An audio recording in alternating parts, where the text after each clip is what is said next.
Hi friends, I'm back with the part 2 of Power Sharing Class 10th Chapter 1. तो पिछले chapter में हमने अपनी दोनों केस स्टडीज समझ ली थी, श्रीलंका की एंड बेल्जियम की। हमने ये देख लिया था कि क्या क्या एथनिक डाइवर्सिटी थी बेल्जियम में, उन्होंने क्या मॉडल अपनाए, रीजंस क्या थे वहाँ पे टेंशन इरप्ट होने के, और फिर हमने देखा था कि वहाँ पे एंड ऑफ द उनका क्या विक्ट्री थी कि वहाँ पे यूरोपियन यूनियन का हेडक्वार्टर बना ब्रसल्स में। उसके बाद श्रीलंका में क्या दिक्कत थी, पॉपुलेशन की डाइवर्सिटी यहाँ पे क्या थी, मेजॉरिटेरियनिज्म क्या था, एक्ट ऑफ 1956, उसके बाद उनकी प्रॉब्लम्स, तमिल्स की demand, civil war and how this civil war created impact on peoples of both communities. तो आज हमें अपना शुरू करना है कि why power sharing is desirable. तो पावर शेयरिंग अभी तक हमने देखा कि बहुत ज़रूरी है यूनिटी के लिए, एक वी कैन से अ पीसफुलनेस के लिए बहुत ज़रूरी है, पीस के लिए बहुत ज़रूरी है। नाउ इसके दो रीजंस हम जो यहाँ पे देखेंगे, that are prudential reason and moral reason. Prudential reason means एक तरह का रीजन जब आप पूरी सिचुएशन को एनालाइज करते हो, pros and cons, credits and loss देखते हो उस सिचुएशन की, और तब आप इस निर्णय पे पहुंचते हो कि no we need power sharing. So power sharing is good, it helps to reduce the possibility of conflict within social groups. तो ये तो आपका ये होगा कि वाई, पर प्रूडेंशियल रीजन होता क्या है? When you analyse the whole situation, calculate your losses, calculate the profits, calculate the, you can assume what would happen after sharing power, and when it is a positive aspect of sharing power, this is known as prudential reason. मतलब जब आप proper calculations के साथ अच्छे से situation को समझ के जो आप डिसीजन लेते हो उसे हम प्रूडेंशियल रीजन कहते हैं। और मोरल रीजन क्या होता है? Moral reason is a deeper reason which is based on the inner realization of people that minority should also get equal right as majority. मतलब moral reason आपकी अंदर की भावनाओं पर है कि आपको अंदर से रियलाइज हो रहा है कि नहीं यार हमें देना चाहिए, मतलब वो लोग भी तो हमारी कंट्री में रहते हैं। So it's a deeper realization within your own senses that you have to give equal rights to communities which are minority. अब देखो प्रूडेंशियल रीजन का एग्जांपल क्या होगा? When India was independent, declared it independence, तब हिंदी को official language कहने वाले थे लोग, लेकिन यहाँ पे साउथ के स्टेट्स ने मना किया था कि नो, हमें नहीं चाहिए Hindi as an official language. और तब तमिल और तेलुगु लैंग्वेज जो थी, तो हमने आंध्र प्रदेश को तमिलनाडु से अलग किया, उसको एक अलग स्टेट बनाया, तेलुगु स्पीकर्स के लिए एक अलग स्टेट बनाया ताकि उन्हें कॉम्प्रोमाइज ना करना पड़े अपनी लैंग्वेज के साथ। तो ये जो हमने किया, this was the prudential reason कि ये नहीं करेंगे तो आंध्र प्रदेश और तमिलनाडु हमारी कंट्री से अलग हो जाते। उस वक्त हमारे पास तमिलनाडु जैसे नाम का कोई स्टेट ही नहीं होता आज। तो इन लोगों को अलग करना हमें ज्यादा इजी लगा, ज्यादा सूटेबल, इजी नहीं लगा, सूटेबल लगा कि हमें ये करना ज्यादा सही है, as giving a chance to people to create a situation where civil war or where war can be initiated. और moral reason क्या है कि हमें लगता है कि SC/ST ट्राइबल पीपल्स को और मतलब पॉसिबिलिटीज मिलनी चाहिए और अपॉर्चुनिटीज मिलनी चाहिए। हमें अंदर से फील होता है उनके लिए बुरा कि यार why should they B neglected. तो हमने अपने कॉन्स्टिट्यूशन में उनके लिए रिजर्वेशंस रखी हैं, हमने दलित कम्युनिटीज के लिए अपने में रिजर्वेशंस रखी हैं। इसलिए नहीं कि कोई दंगा हो जाएगा, हो भी सकता है, लेकिन हमें अंदर से पता है कि what we are doing, what we were doing in the past was wrong, and now we have to rectify our own mistakes, so we have to give them equal opportunities. So दो reasons हो गए, prudential reasons and moral reasons. देखो now forms of power sharing. What is forms of power sharing? First of all, power sharing जब आया था, नया नया topic introduce हुआ था पॉलिटिक्स में, so it was against the previous view. Previous view ये कहता था कि power should be concentrated among one hand, ठीक है, लेकिन power sharing क्या कहता है? Power should be distributed among people. So this was the हम ये कह सकते हैं कि ऑपोजिशन की तरह उस बिलीफ के आ गया था। पावर शेयरिंग के भी कुछ फ्लॉज है। इसके जैसे फ्लॉज है कि due to power sharing numerous people collectively take decision which takes a lot of time to make a good decision। और सेकेंड इसका जो फ्लॉज क्या है कि when we give regional autonomy to people, we give power to people, it sometimes weakens the country। How it weakens the country? That different people take it as an opportunity to break their own part or make their own independent state out of the country। जब हम किसी को बहुत ज़्यादा power दे देते हैं कि हाँ आप ये भी कर लो अपने स्टेट में, हाँ आप कर सकते हो, तो इतनी पावर हो जाती है कि उसके बाद वो अपने स्टेट को हमारी कंट्री से अलग करने की कोशिश करता है। तो ये दो इसके फ्लॉज भी है, but as we say we have to calculate the both side. तो प्रोज इतने ज़्यादा है कि we sometime neglect the cons. Now forms of power sharing क्या है? पावर कैसे कैसे शेयर होती है कंट्री में? Horizontal distribution of power sharing between organs of government like legislature, executive and judiciary। legislature का काम क्या होता है? वो लॉ लेजिस्लेट करता है, एग्जीक्यूटिव उस लॉज को पास करता है, उस पे कैसे काम करना है, और जुडिशरी इन सब को देखती है। अब देखो पावर यहाँ पे कैसे शेयर हुई? इक्वल पावर है, एग्जीक्यूटिव के पास भी अपनी इक्वल पावर है, लेजिस्लेचर के पास भी अपनी इक्वल पावर है, जुडिशरी के पास भी अपनी इक्वल पावर है। हम ये नहीं कह सकते कि legislature is bigger than executive, no we can not say that. तो यहाँ पे इक्वल पावर, हॉरिजॉन्टल, एक लेवल में सबको पावर डिस्ट्रीब्यूट की गई है, इसलिए इसे हम कहते हैं distribution, horizontal distribution of power. This is also known as checks and balance system. Checks and balance system हम इसे क्यों कहते हैं? क्योंकि लेजिस्लेचर जो लॉ बनाता है पार्लियामेंट में उससे क्वेश्चन होते हैं, वहाँ पे उसको अपना डिफेंस मैकेनिज्म तैयार रखना चाहिए। अब एग्जीक्यूटिव ने जो पास किया, एग्जीक्यूटिव लॉ पास करता है, वो जजेस भी अपॉइंट करता है एग्जीक्यूटिव, लेकिन जज एग्जीक्यूटिव को फिर भी क्वेश्चन कर सकता है। जज is not a subject to executive, तो वहां पे उसकी भी अथॉरिटी चेक हो रही है। तो checks and balance system is when every organ checks the exercised power by other organ and prevent the uncontrolled exercising of power। This is known as checks and balance system। मतलब सारे आपस में एक दूसरे को रेगुलेट करते हुए चलते हैं और इक्वल पावर है सबके पास, इसलिए हम इसे बोलते हैं हॉरिजॉन्टल डिस्ट्रीब्यूशन ऑफ पावर। ठीक है, और we can also say distribution of power among the organs of government. Second forms of power sharing में दूसरा है वर्टिकल पावर शेयरिंग।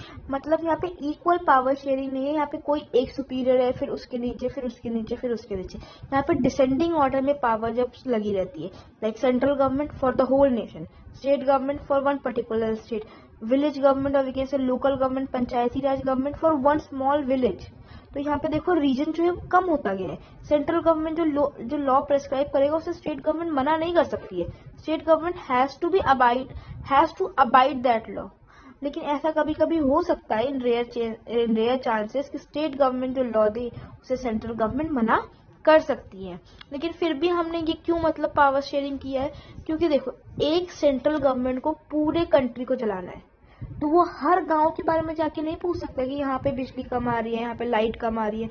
वो तो एक लॉ प्रिस्क्राइब करेगा।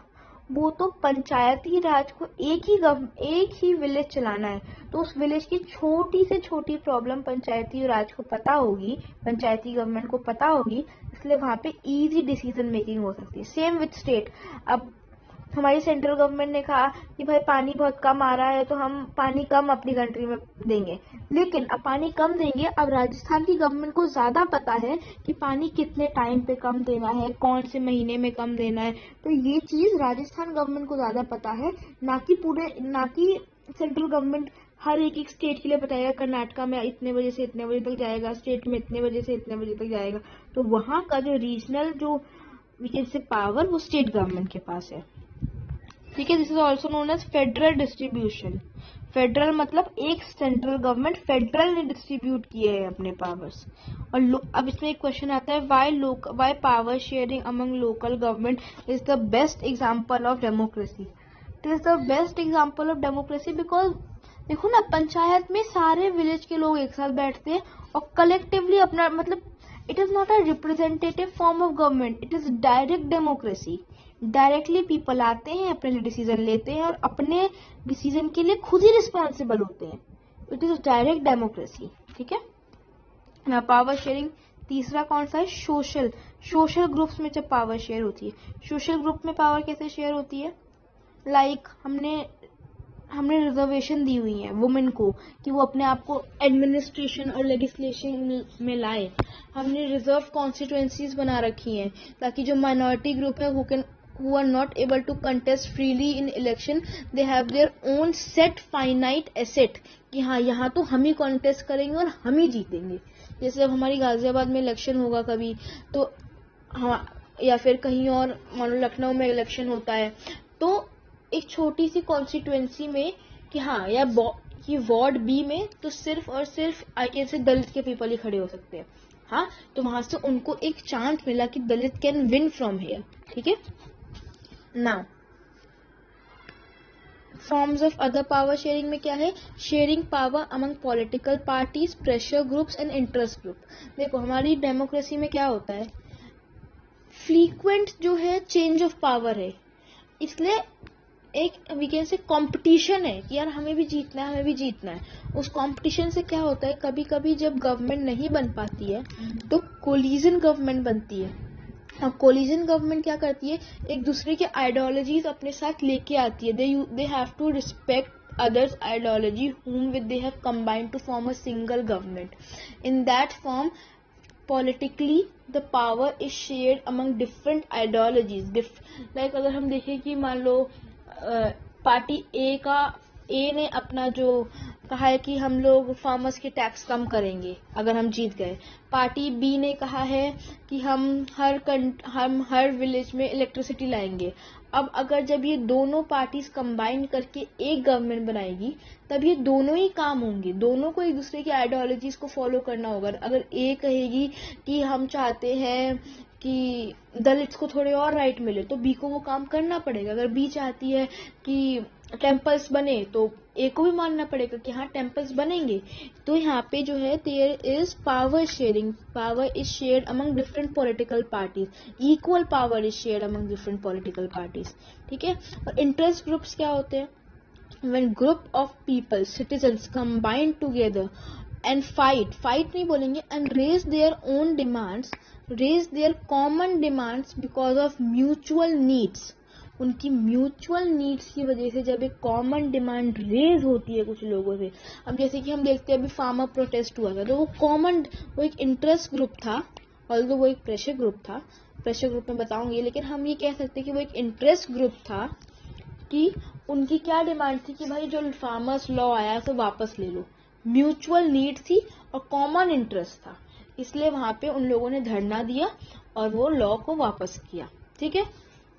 नाउ प्रेशर ग्रुप्स क्या होते हैं, the interest groups who believe to influence the government decision by protest. Pressure से समझते हो लड़ाई झगड़ा, मतलब प्रोटेस्ट करे, आंदोलन करे वो लोग। कुछ तो देखो कुछ इंटरेस्ट ग्रुप तो होते हैं कि भाई उन्होंने अपनी पिटीशंस डाली कि नहीं हमें, आपने वो पढ़ा ना लिबरल्स रेडिकल्स, वही वाली बात है कि यहाँ पे कुछ लोग तो ऐसे हैं जो बहुत ज्यादा रिवोल्यूशनरी टाइप है, दैट आर प्रेशर ग्रुप्स।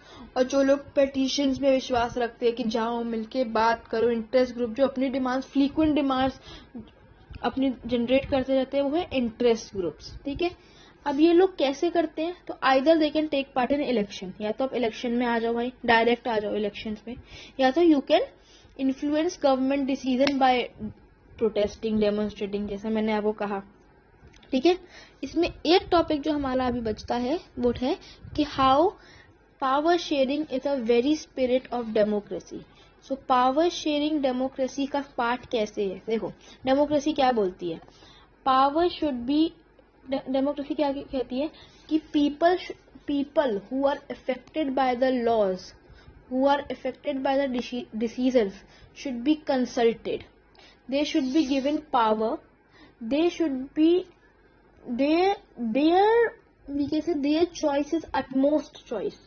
और यही तो पावर शेयरिंग भी कहती है कि सारे लोगों में इक्वल पावर देनी होगी कि आपको इलेक्ट करना है तो सब करेंगे, एक नहीं करेगा इलेक्ट। दूसरा हम क्या कह सकते हैं, हमने देखा कि डेमोक्रेसी क्या कहती है कि भाई ऑर्गन्स जो है लेजिस्लेटिव, एग्जीक्यूटिव और जुडिशरी क्या कहते हैं, they should be combined, equal power होगी सबके पास और जुडिशरी सबको चेक करेगा, चेक्स एंड बैलेंस होगा। यही तो power sharing, horizontal power sharing यही कहती है कि सब में इक्वल पावर शेयरिंग होगा। फिर से हम एक बार इसको रिपीट करते हैं। देखो डेमोक्रेसी ये कहती है people who are affected by these laws should be consulted, people's choice is the utmost choice in democracy, whereas power sharing also says that every person should get the power in decision making. ठीक है, ये बहुत सीधा एक concept है और यहीं पे हमारा चैप्टर होता है खत्म। We have finished our first chapter of political science, power sharing. I hope you like this video. Kindly like it, share and subscribe to my channel. Bye.